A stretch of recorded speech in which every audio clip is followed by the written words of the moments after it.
So today's webinar is a guide to deploying passwordless authentication. There's two of us that are hosting this today. I'm David Guest. I'm a solution architect and technology evangelist with ThirdSpace. If you've done many ThirdSpace sessions, you've probably heard a lot from me. I'm joined today by Nick Sargentson, who is a principal solutions engineer at Ubico. And they are the people who are going to enable the FIDO2 authentication. And Nick will give a more complete introduction to himself later on. So today's webinar, we're going to talk about passwords briefly, the replacement or options for the replacement of passwords, the transition period that you need to go through. Then we'll switch to what about the YubiKey? What is it? How does it work? And Nick will be leading that section. And he'll also talk about the multi-factor authentication options with the YubiKey. Then hopefully next steps and some Q&A. So if you have questions, please let us know. So what do we know about passwords? Well, they've been around, well, it seems like forever, although they actually only arrived in the 1960s. You could say that passwords before that existed in the form of who goes there, friend or foe. But as an IT thing, they've been around for 50 years. And they are reused. Most people use the same password for lots and lots of sites they access. They're the weak link. People use easy to remember passwords because they're easy to remember. When people do resets of passwords, they tend to use the same standard type of password. And that gives us an issue because the more you change a password, the simpler it has to be for your users to remember it. Now we can switch to multi-factor authentication. It does work well. MFA is more secure, but it also tends to be more complicated to use. You have to have your mobile phone or your token or something else with you in order to use it. And there are times when it can't be done. Your phone's out of battery. You're sitting in a data center where there's no mobile signal. So we have to potentially have a look at other ways of doing it. Of course, there is a better way. Passwordless authentication allows us to prove who we are in a different manner, using something that is very, very difficult for somebody else to steal. And when we're doing that, we have a number of different options. So today, in a Microsoft world, we have Windows Hello for Business, which allows us to sign in using something like facial recognition or fingerprint recognition. We have the Authenticator app, which allows us to sign in using a one-time password or a push notification that we just approve simply. More recently, we have the adoption and availability of the FIDO2 security keys. These security keys, available from Ubico and some other vendors, allow us to identify who we are and prove it very, very simply. And we'll show you what that looks like in a second. From the user perspective, this needs to be very, very simple. Facial recognition, which is available on my Surface, for example, is something that's very easy to use. The user can see quite happily a login screen. And as they approach it, the system simply signs them in. It's a blink and you'll miss it demonstration because that was it. The user is instantly recognized and signed in. Slightly different when we use something like a FIDO2 key. With a FIDO2 key, we have to approach the device. When we then choose to go to the USB key for the sign-in options, we get prompted to insert the key. So I'll lean forward, insert the key into my Surface Pro, and it asks me for a PIN. Now the PIN is unique to the key. So when we get it wrong, it actually tells us that we got it wrong and we do get a second try. Put the right PIN in and we're asked to just touch the key. And that makes sure that the key is a real key and that we have access to it. So it's a very easy experience. It's something that's very nice and simple for a user to do. Now the user can set this up relatively easily by going to the My Sign-ins page within their environment. So mysignins.microsoft.com and then go into security info. Once the user's in there, they can see all of the different methods that they have for doing that sign-in. And you can see here My personal account has a number of different authenticator settings, but it also has some security keys. The one highlighted is the one I actually used in the demo. Because of the way I work, I do have a number of different keys that I can use depending on what it is I'm actually trying to demonstrate. So you can see that passwordless should make things easier for the user, but you do have to go through a transition. We have to start this movement. And it's very important that in order to eliminate passwords, people understand what we mean. And by this, the user should never type their password. The user should never change their password. The user doesn't know their password, and potentially the user doesn't even have a password. And when we're talking about changing their password, I think it's worth reminding people that the NCSC, NIST, and CIS all recommend that passwords are not expired. Yes, use a longish password, use a passphrase, use something if you have to have a password. But if that password is secure, changing it will only make it less secure. If a user has difficulty remembering lots of passwords, then changing things just mean they're going to pick something simpler. You should change the password if you know or suspect that it has been compromised. So the password is available on Have I Been Pawned or one of the other sites. When we get to the stage where the users are no longer using their passwords, then we've achieved that promise of increasing security without involving the user having to remember something as simple as a password. So when it comes to the deployment of this, well, are you ready?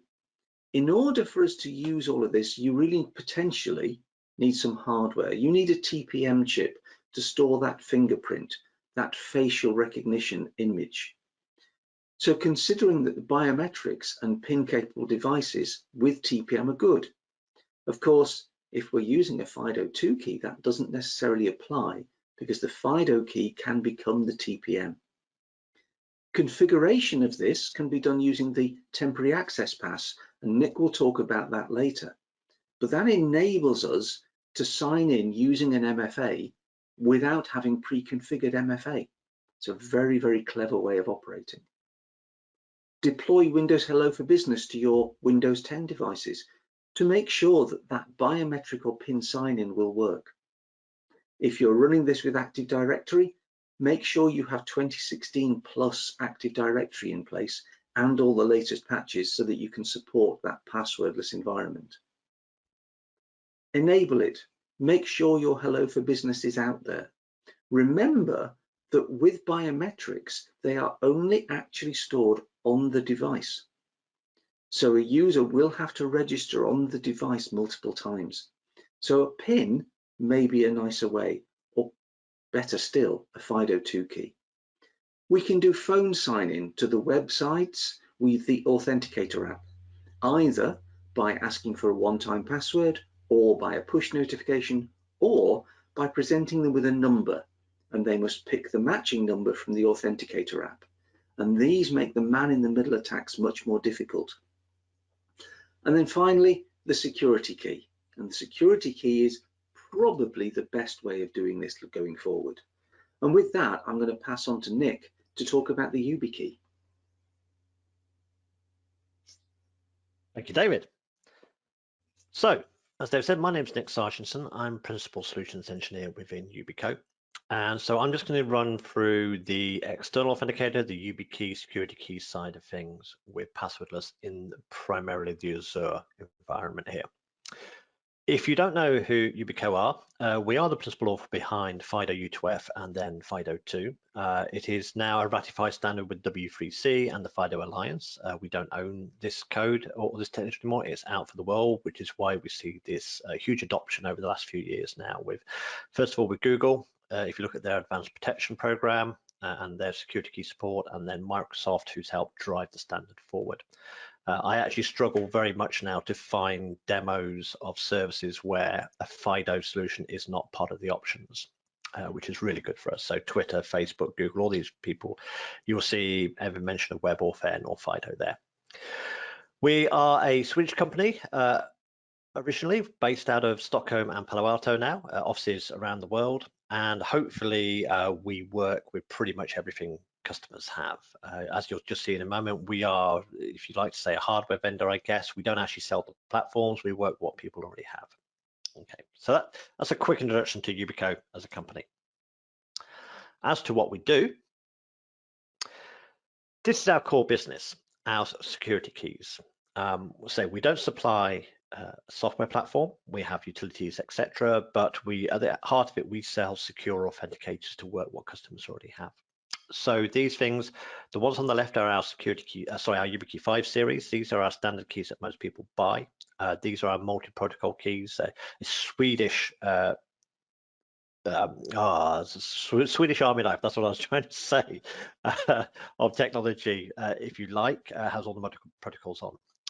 The key on the far right is our blue key. This is our security key only. So this is FIDO only. So this works really well now with the Google and the Microsoft platforms, but it is FIDO only. And that's just important to remember with things like taps going forwards. It comes in USB-A and it has NFC. So the keys on the left are our standard keys. They all do the same thing. So these have the FIDO protocols on. They have smart card capabilities. They have the OTP for Google OTP or Azure MFA OTP or Twitter OTP or PayPal OTP. All these things, these are all based around the oath protocols. We have things like PGP on the key as well for code signing and encryption and so forth. And we have our own Ubico OTP on there. All the keys have these protocols on. The difference is just the form factors. So as you see, the two on the left have NFC, the full-size keys. The one in the middle there is, we call it the 5CI. This has a lightning connector, so you can go from iOS devices where maybe NFC isn't applicable, like iPads, or just not be usable. Standard USB-C keyring, and then we have what we call our 2 nano keys. So those 2 small keys, these are designed and around staying in devices. So when going out and about was a thing we all did regularly, these would stay in your laptop as you're moving around. Maybe not quite so for the use case at the moment. 2 in the middle are our biometric key. So this is YubiKey Bio. This is coming shortly, should hopefully come out in Q2, end of Q2. These are biometric FIDO keys. Now these differ from the Windows Hello biometrics. This is fingerprint to the key itself. So the biometric stays with the key, and I get to use a word I'll use a lot here. You get mobility of your authentication.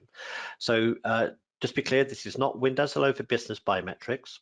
This is FIDO security keys with biometrics. So as David was saying, basically the YubiKey becomes your external portable TPM with security key.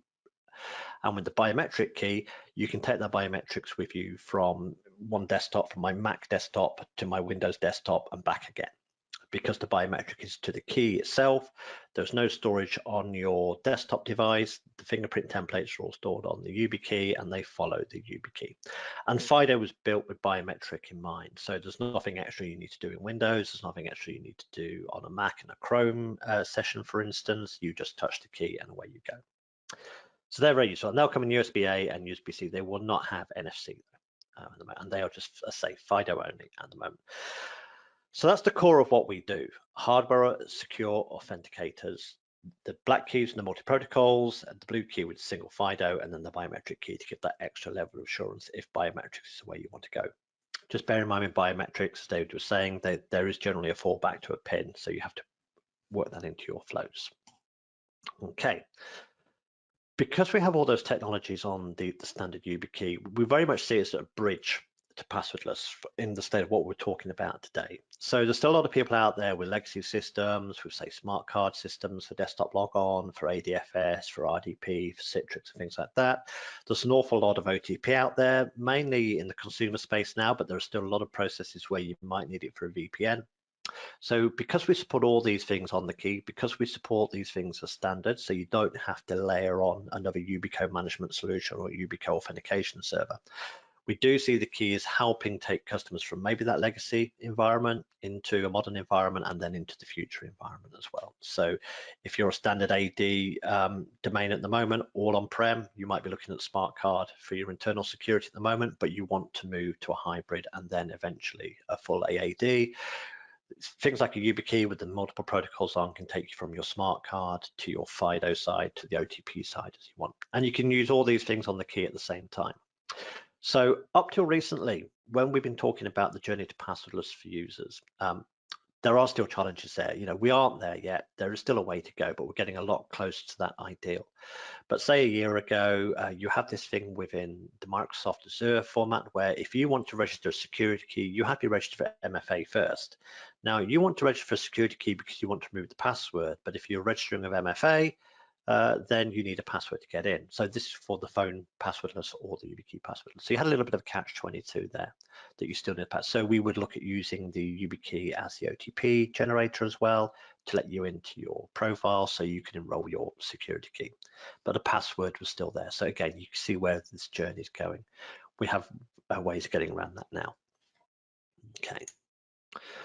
So where we fit in the Microsoft flow, as David was saying, we have the platform authenticators, the Windows Hello platform, be this fingerprint or PIN or facial recognition. We have the software solution. So this is the Microsoft Authenticator. The Ubico Authenticator, we have our own authenticator, pretty much just a drop-in placement for things like the Google Authenticator. This works alongside, it doesn't replace the passwordless features or all the clever stuff that the Microsoft software platform can do. Ours is purely an OTP generator. With the Microsoft Authenticator, you have phone-based logon, you have the password lock options with the Microsoft Authenticator.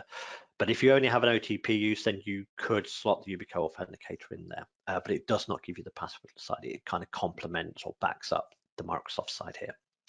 And then we have the hardware flow, or the roaming authenticators is the other term you'll see used for security keys. So these are external TPMs, basically security keys that have the FIDO protocol, which means you can go from your desktop logon on your Windows corporate device to a web-based logon on your personal Mac device, for instance.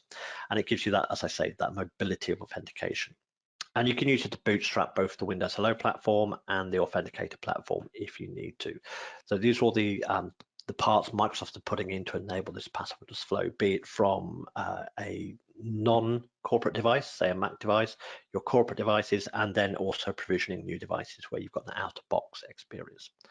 So those are the three flows Microsoft have: the Windows Hello platform, the Microsoft software platform, and the hardware stroke roaming authenticator platform. And whilst they all do kind of get lumped under Windows Hello for Business, you'll see in part of the setup that FIDO security keys is slightly separate from the Windows Hello setup. You don't have to have one to do the other. Okay. So where are we with Microsoft? So as I was saying, a year ago, the landscape was quite different. There was still you didn't really have the ability to put a passwordless flow in completely. A password would be required somewhere, or there would be some kind of convoluted way of getting a user enabled.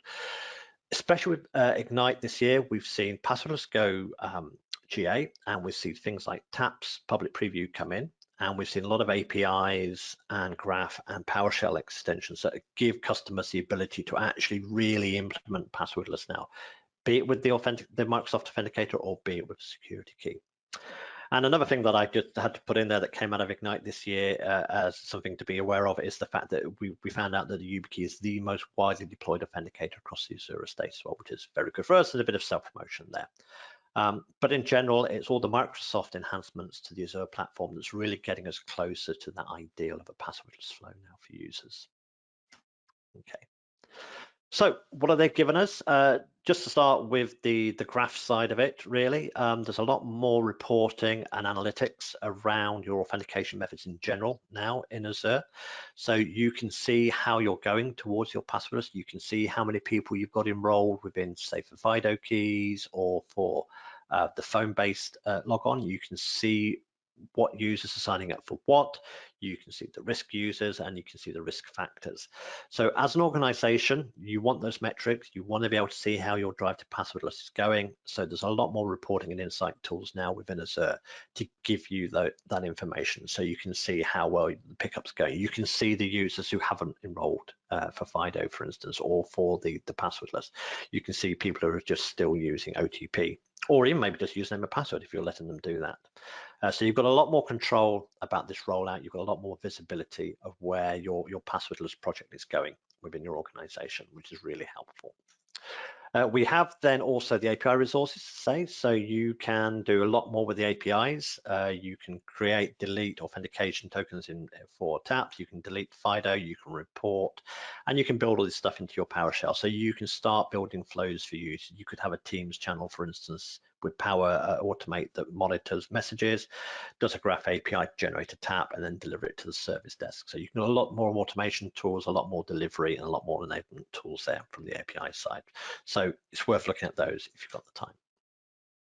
What we have that we've been talking about a lot is temporary access pass. So this is viewed as kind of a configurable one-time password, but it can be a multi-time password. You can have it at one time, you can have it multiple use, you can enable it for users, you can set the times and so forth. And most importantly, this actually meets all conditional accesses requirements for MFA. So it counts as high assurance authentication.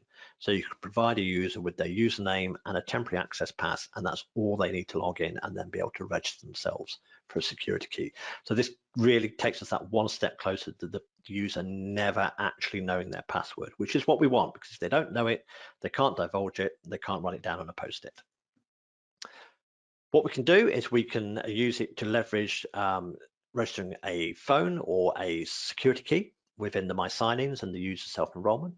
We can use it for bootstrapping a new device. So you can use a TAPS code for a new device if it's an autopilot out the box, or you can use your security key to do exactly the same. You can plug it in, type your PIN number, and away you go on a new device. And we can also use it for that break glass, for that recovery side, which is what, again, a lot of the, once you've got the initial enrollment, a lot of the questions are about what happens when so-and-so is abroad and they've lost their key, or we can't get a new key and so forth. Temporary access pass really alleviates that problem of having to let the user know a password. Okay, so to turn all this stuff on, if you look in your Azure tenant, if you look in security, you'll see you have FIDO security keys there. This is say it's gone into GA. You've got the temporary access pass there, and you can set your scopes and your requirements for both those things within your policy settings here. Enable it, select your users, and then any access method specific stuff. So in this case, blocking certain keys. If we're doing it for we turn that on, that gives us all our web-based logon. If we want to do our desktop logons, because we want the users to move that security to the perimeter of the device logon, then we need to enable it. Now, this is either done via Endpoint Manager, stroke Intune, whatever you want to call it, or you can use a provisioning package. As you can see here at the bottom, it's just a case of turning it on as a template. You don't have to enable the full Windows Hello for business solution. You can just enable security keys if that's all you need. Okay. From the user point of view, again, we don't want the user to have their password at all ever. So if we use a temporary access pass, we go into the user and we just add it as an authentication method, like you would add email. We can change some of the settings here for the duration, whether it's one time, for instance, and then we enable that, and that generates us a one-time password in our portal, and then the help desk communicates that to the user. From the user's point of view, so say we want, this is their initial onboarding and we want them to enroll their security key, we provide them their email address, we provide them the temporary access pass, and they go to log in to the portal. So this is the My Signings portal from Microsoft. They type their email address in, and the first thing they're asked for is the access pass. Again, no password, they've still never had access to a password here. They type in their access pass and they go into the normal portal where they can add an authenticator app and they can add a security key. If it's a brand new security key, they will get asked for a PIN number that only they will know and only exists on the hardware, and they assign it to their account. And they're away. That's nice and simple. The user's enrolled, they've never known a password, they have a security key enrolled, they can log onto their desktop now, they can log into a web service on Office 365, say, on their Mac, and we have never had to communicate at any single point a password to the user. We don't even actually have to set a password at all for the user at this point. So on the deployment side, if it's Azure AD only joined, then you need Windows 10 1903. If you're looking at a hybrid installation at the moment, so you want to use Smart Card and FIDO, for instance, then it's a Windows 2004. There is no bring your own device scenario yet for, say, your home users. Whilst you can use security to install a bootstrap of a new personal device, you can't use it on your personal devices for login just at the moment. That is coming. On the Mac, we're talking browser. So as long as you've got a FIDO capable browser on a Mac or another platform, you can log into your Office 365. The pain point is the mobile solutions. So again, this is what TAPS addresses, because things like Android at the moment, Google haven't pushed out FIDO 2 fully. so we're still on the FIDO U2F, but you can enroll keys via the portal, for instance. For the user experience, at the moment, there is a PIN or a biometric. The FIDO2 lets you have a tap and go, but the Microsoft platform insists on a PIN or a biometric for user protection and user verification. And it is enrollment at the moment, so we use things like taps. Okay, just to quick recap, the key, whilst we're talking about FIDO here, we do have all the OTP and the smart card stuff and PGP on there. And I mentioned the Ubico Authenticator, say it's just basically a drop-in for the Google Authenticator. Wherever you see Google Authenticator, we drop it in there. Okay, David. Judging by the fact that there's quite a lot of people listening to me talking at the moment, passwordless is definitely something that is interesting. We've put together a proof of concept around passwordless, working with Ubico to deploy FIDO2 keys and potentially a full passwordless environment to a small subset of people within your organization. If you're interested in pushing that forward, then we'd be quite happy to talk to you. Either give us a call, talk to the account manager, talk to the relevant technical staff that you're working with at the moment, and we will be happy to discuss not just the FIDO keys, but also the other passwordless options using Windows Hello for Business, the facial recognition, biometric, whatever is right for you. So with that, and given that we're just on 30 minutes, I'd like to thank everybody for attending today. I'd like to thank Nick for letting us in on the secrets around the background for the YubiKey, and hopefully I'll see you on the next webinar in the near future.